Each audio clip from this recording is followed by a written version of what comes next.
하나님께서는 한 사람 한 사람을 불러주십니다. 하나님은 한꺼번에 많은 사람을 부르는 것이 아니라 한 사람 한 사람을 찾아가 주셔서 그 사람을 하나님의 사람으로 부르시는 것입니다. 하나님의 부르심을 받았다는 것은 큰 은혜요. 하나님이 부르심을 받았다는 것은 놀라운 선택인 것입니다. 그런데 하나님이 부르실 때는 사명이 있기 때문에 부르신 것입니다. 하나님이 부르심에는 이유가 있고 사명이 있는 것입니다. 하나님께서 아브라함을 갈대와 우르에서 부르시고 호렙산에서 모세를 부르시고 갈릴리 바닷가에서 베드로를 부르시고 다메섹에서 바울을 부르시고 하나님의 부르심에는 소명과 이유가 있다는 것입니다. 전능하신 하나님께서 오늘도 저와 여러분을 부르고 있는 것입니다. 하나님이 누구를 부르시든지 간에 그것은 하나님의 결정이요 하나님의 선택인 것입니다. 하나님이 저와 여러분을 부르실 때는 이유가 있고 사명이 있는 것입니다. 오늘 이와 같은 모습으로 빌립과 나다나엘을 부르시던 예수님의 모습을 보게 됩니다. 오늘 말씀은 빌립과 나다나엘이 예수님의 부르심을 받아서 제자가 되는 과정이 나타나 있습니다. 먼저 이들이 예수님의 부름을 받는 과정을 살펴보면 빌립은 예수님의 직접적인 부르심을 받게 됩니다. 예수님께서 갈릴리 나가시다가 빌립을 만나서 나를 따르라 전격적으로 빌립을 불러주신 것입니다. 이때 빌립이 무엇을 하고 있었는지 성경에 나와 있지 않습니다. 빌립이 가지고 있는 상황, 형편, 그것보다도 빌립이 예수님의 부르심을 받았다, 이것이 더 소중하다는 것을 말해주고 있는 것입니다. 나다나엘은 좀 더 간접적으로 부르심을 받게 됩니다. 빌립은 예수님이 직접적으로 불렀지만은 예수님의 부르심의 모습은 다양한 모습이어서 나다나엘은 간접적으로 부름을 받게 됩니다. 먼저 부름받은 빌립이 나다나엘을 찾아가게 됩니다. 빌립이 예수님을 만나고 나서 그 마음속에 은혜를 받게 됩니다. 예수님을 전하지 않고는 견딜 수 없는 뜨거운 마음을 가지게 됩니다. 그래서 친구 나다나엘에게 먼저 찾아가서 나다나엘에게 예수 그리스도를 전하기 시작합니다. 그러나 나다나엘은 빌립의 권면에 부정적으로 대응합니다. 빌립아, 내 말은 듣기는 좋지만은 나사렛에서 무슨 선한 것이 날 수 있겠느냐? 나다나엘은 빌립의 권면을 부정하고 냉소적으로 대했던 것입니다. 빌립은 여기에서 포기하지 않았습니다. 다른 사람 같으면 이 정도에서 포기하고 나다나엘은 안 되겠구나, 준비가 안 됐구나라고 하면서 뒤로 물러섰을 터인데 빌립은 포기하지 않고 와서 보라, 예수를 직접 만나야 된다, 그러면서 나다나엘을 이끌고 예수님께 나오게 되었던 것입니다. 빌립의 적극적인 전도가 없이는 나다나엘이 예수님 만나지 못했을 거예요.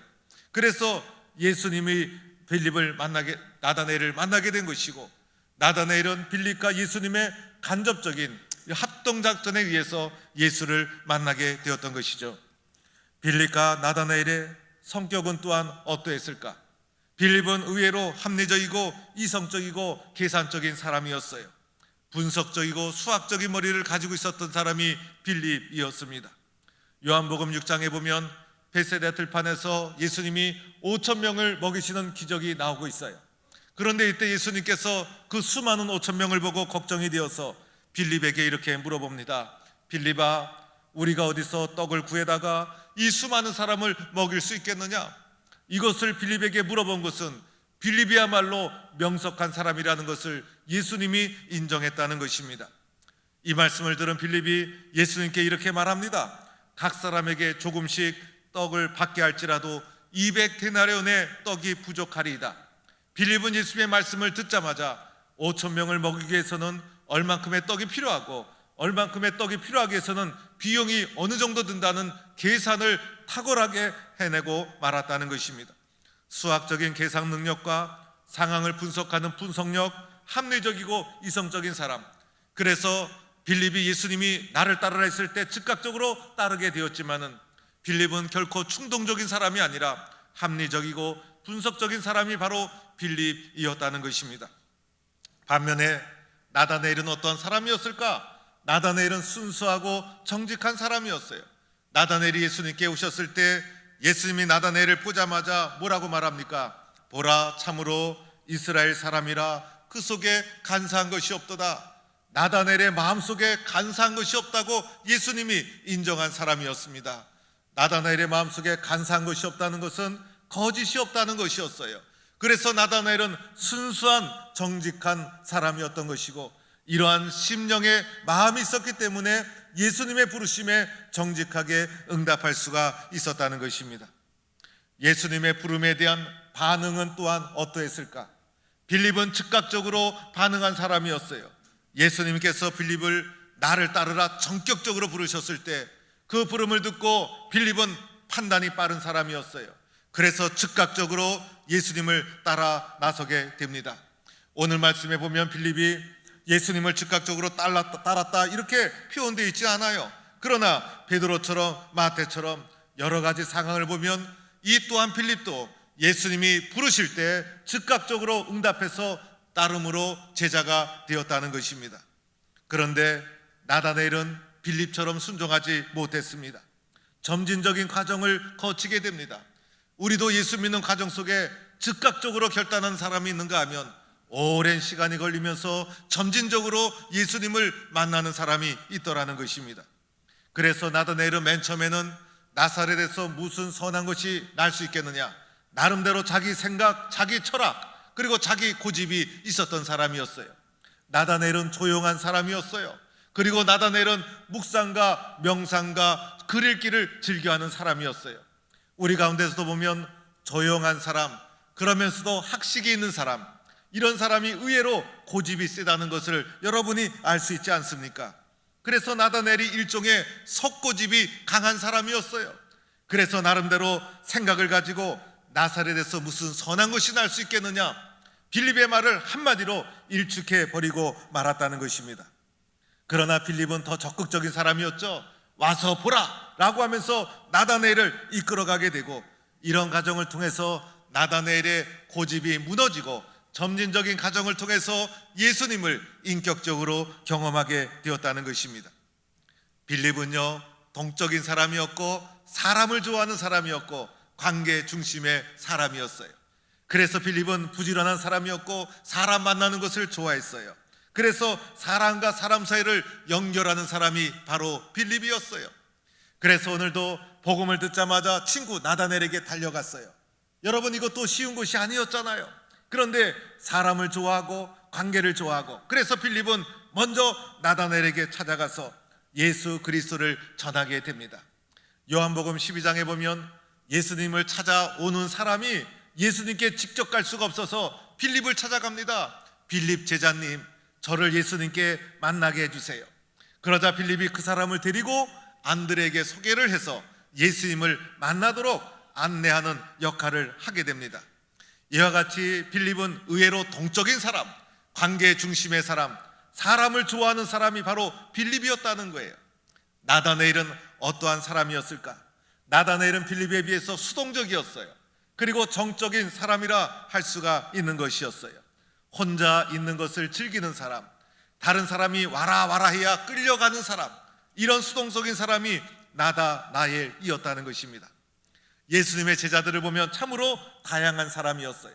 다양한 사람, 겉모습은 다 다르지만은 예수님께서는 그들을 다 부르셔서 제자로 만들어 주셨다는 것입니다. 빌립과 나다나엘 서로가 친구였어요. 두 사람은 비슷한 듯 하면서도 잘 분석해 보면 많은 점에서 다르다는 것을 알게 됩니다. 여러분, 세상에 똑같은 사람이 어디 있겠어요? 한 어머니 아버지 밑에서 나온 형제들도 다 다르지 않습니까? 조금씩 생긴 것도 다르고 그리고 성격도 다르고, 그래서 비슷한 것도 있지만은 의외로 사람들이 같은 형제임에도 불구하고 다르다는 것입니다. 오늘 빌립과 나다나엘도 예수님을 만나는 과정, 복음을 받아들이는 과정, 예수님에 대한 반응, 그들이 가지고 있던 성격, 이 모든 것이 달랐다는 것을 말해주고 있다는 것입니다. 그런데 다름에도 불구하고 이 두 사람이 똑같은 공통점이 있었어요. 그것은 마지막 결론으로는 과정이야 어떻든 간에 예수님을 따르는 제자가 되었다는 것입니다. 나다나엘이 빌립이 이렇게 고백을 하죠. 나다나엘에게 찾아가서 모세가 율법에 기록하였고 여러 선지자가 기록한 그 일을 우리가 만났으니 요셉의 아들 나사렛 예수니라. 여러분, 이 고백을 가만히 보면 참으로 탁월한 고백이에요. 왜냐하면요, 빌립은 예수님이 나사렛에서 자랐다는 것을 알고 있었어요. 예수님의 부모가 요셉이라는 것도 알고 있었어요. 그래서 빌립은 이 예수님이 어떠한 배경, 어떠한 환경, 어떠한 가정, 어떠한 성장을 했는지 인간적인 모습을 알고 있었다는 거예요. 그런데 그 인간 예수가 나를 따르라 하시고 예수를 만나서 예수님과 대화하는 중에 인간 예수로만 본 것이 아니라 이분이 모세와 선지자가 기록한 우리가 기다리던 그리스도이시구나, 이렇게 탁월한 영적 통찰력을 가지고 고백할 수 있었던 것은 빌립의 신앙의 영적 그릇이 대단했고 그의 통찰력과 안목이 엄청났다는 것을 말해주고 있는 것입니다.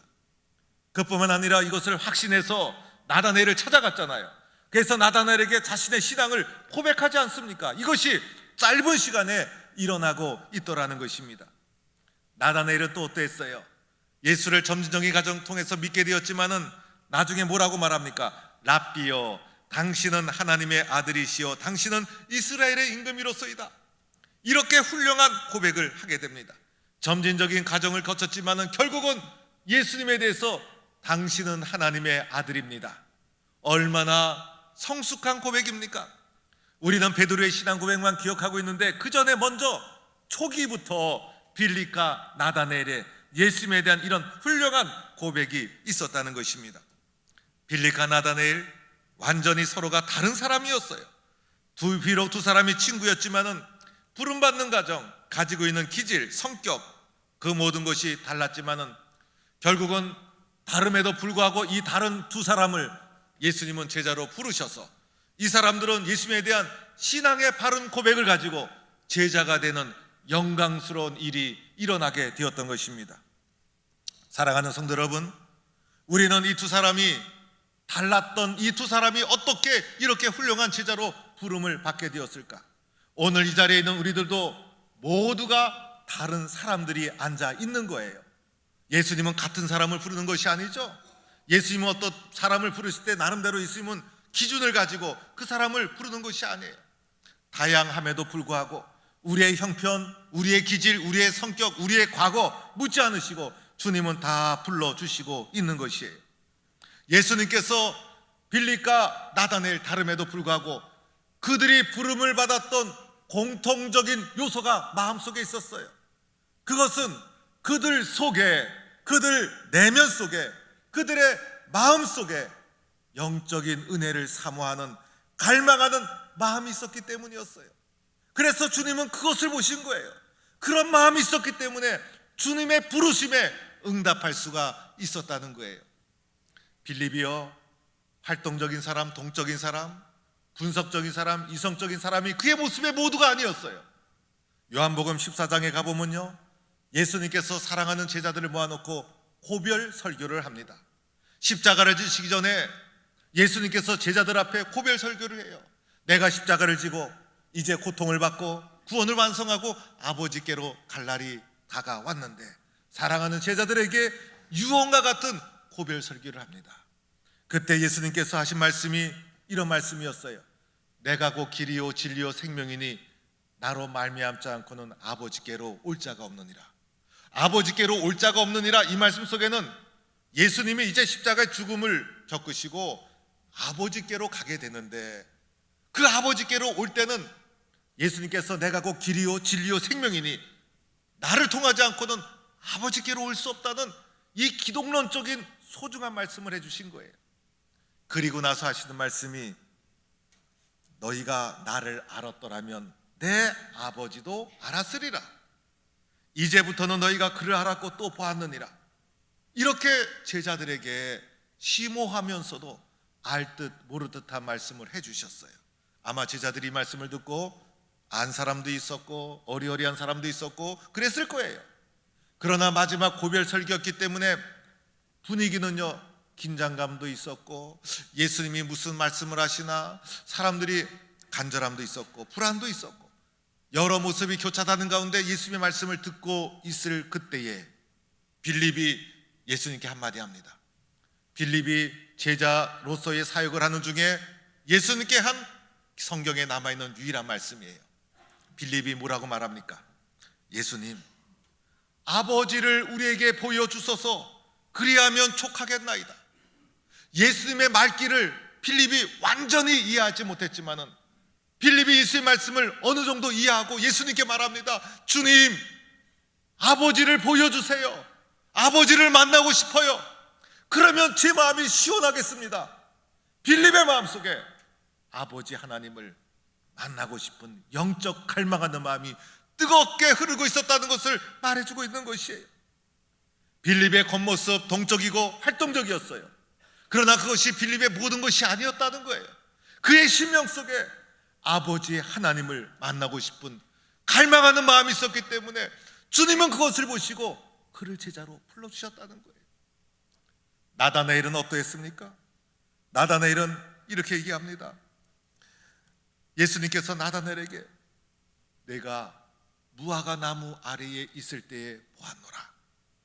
무화과 나무 아래에 있을 때에 보았노라. 무화과 나무는요, 이스라엘의 가장 흔한 나무였어요. 그리고 무더위 속에서 무더위를 피하는 그늘이 있는 곳이 무화과 나무였어요. 그래서 무화과 나무 아래에서 더위를 피해서 묵상하고 기도하고 말씀을 읽고, 이것이 그들의 문화 속에 자연스럽게 형성된 것이었습니다. 무화과 나무라는 것은 상징적인 의미가 있었던 것이죠. 예수님께서 나다나엘을 만나주신 이유가 무엇일까요? 나다나엘 마음속에 간사한 것이 없었던 이유가 무엇이었을까요? 무화과 나무 아래서 묵상하는 사람이었고 기도하는 사람이었고 말씀을 읽으면서 약속대로 오실 그 일을 기다리는 사람이었고, 나다나엘의 마음속에 하나님을 갈망하는 마음이 언제나 뜨겁게 흐르고 있었다는 거예요. 예수님은 그것을 다 보셨던 거예요. 그리고 그를 불러주셨다는 거예요. 빌립과 나다나엘, 완전히 겉모습은 다른 사람이었지만 이렇게 주님 앞에 부름 받았던 것은 그들의 내면 속에 그들의 속사람이 말씀을 사모하고 경청하고 영적 은혜를 기다리는 간절한 마음이 살아있었기 때문에 예수님의 부름을 받고 영광스러운 제자가 된 줄로 믿습니다. 사랑하는 성도 여러분, 우리는 겉모습보다 더 중요한 게 속모습이에요. 겉모습은 그럴듯해도 속모습이 불안하고 두려우면 무슨 소용이 있겠어요? 우리의 마음속에서 경청하는 마음이 있기를 바랍니다. 주님의 말씀에 공감하고 수용하는 마음이 있기를 바랍니다. 예수님의 은혜를 간절히 사모하는 마음이 뜨겁게 흐르기를 바랍니다. 말씀을 수용하고 하늘의 은혜를 사모하는 마음, 이런 마음이 여러분의 심령 속에 넘치기를 축원합니다.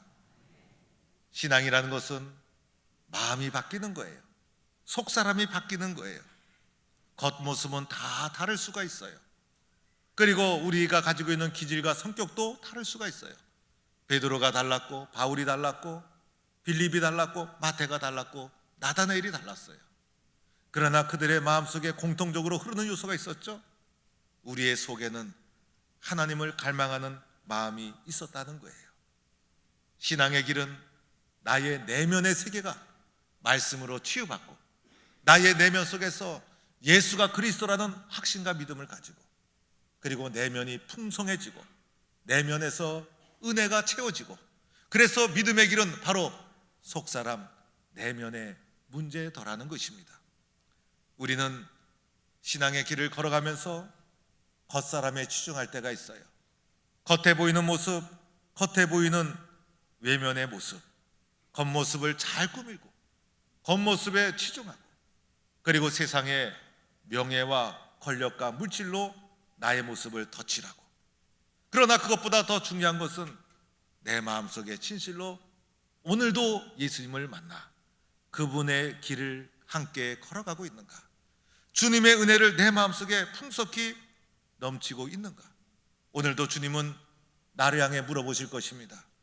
너의 속사람은 어떠한 사람이냐? 너의 내면에는 무엇이 흐르고 있느냐? 겉사람이 아무리 화려할지라도 속사람이 초라하면 무슨 소용이 있겠어요? 너의 속에는 성령께서 지금도 역사하고 있느냐? 너는 오늘도 내면에서 나를 만나고 있느냐? 우리의 내면의 모습, 속사람의 모습을 주님은 묻고 있다는 것입니다. 올해는 루터의 종교개혁 500주년이 되는 해예요. 전국적으로 나부터라는 캠페인을 전개하고 있습니다. 그래서 3월의 주제는 기도 분야에 나부터 회복하고 기억할 것이 무엇인가? 우리의 삶을 돌아보면요, 모든 사람들은 가장 기도를 많이 했을 때가 있었을 거예요. 그때에 비하여 지금 나의 모습은 어떠한가? 그래서 기도 분야에 나부터 개혁하고 회복해야 될 것을 하나씩 쓰는 거예요. 나부터 기도를 회복합니다. 나부터 열심히 기도하겠습니다. 이렇게 간단하게 쓰셔도 좋아요. 또 교회의 기도 모임에 적용을 해서 나부터 새벽 기도 나옵니다. 나부터 새벽 기도 주 몇 회 나옵니다. 나부터 심야 기도하겠습니다. 나부터 하루 1시간 기도하겠습니다. 나부터 예배당 10분 일찍 와서 기도로 준비하겠습니다. 기도 분야에 해야 될 것이 많이 있어요. 나부터 교회를 위해서 기도하겠습니다. 나부터 하루에 한 번씩 꼭 교회를 위해서 기도합니다. 나부터 목사님을 위해서 기도합니다. 나부터 교회 학교를 위해서 기도합니다.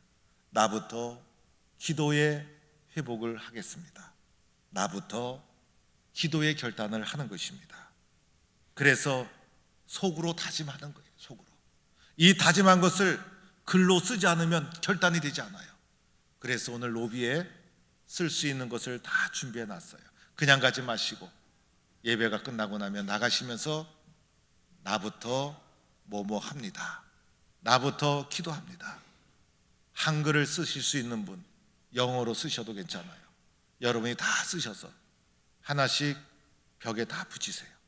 그래서 그 벽들이 모여서 우리의 결단이 모여서 우리 교회 기도가 회복되는 기회가 될 수 있도록 여러분께서 나부터 캠페인에 동참해 주시기 바랍니다. 사랑하는 성도 여러분, 우리가 인생을 살면서 결혼기념일도 중요하고 박사학위 받은 날도 기쁜 날이고 자녀가 좋은 대학에 합격한 날도 좋은 날이고 내가 승진한 날도 좋은 날이에요. 그러나 이 모든 것은 내 인생의 최고의 날이 아니에요. 내 인생의 최고의 날은 예수님이 나를 부르셨다는 것, 그 부르심에 내가 순종했다는 것, 바로 그날 그 사건이 우리 인생의 최고의 날이 되는 것이에요. 인간의 욕심, 생각, 기질 다르더라도 우리 모두 하나님에 대한 영적인 갈망을 가지고 주님의 부르심에 순종해서 하나님의 축복받는 복된 삶을 살아가는 성도가 되기를 주의 이름으로 간절히 축원합니다.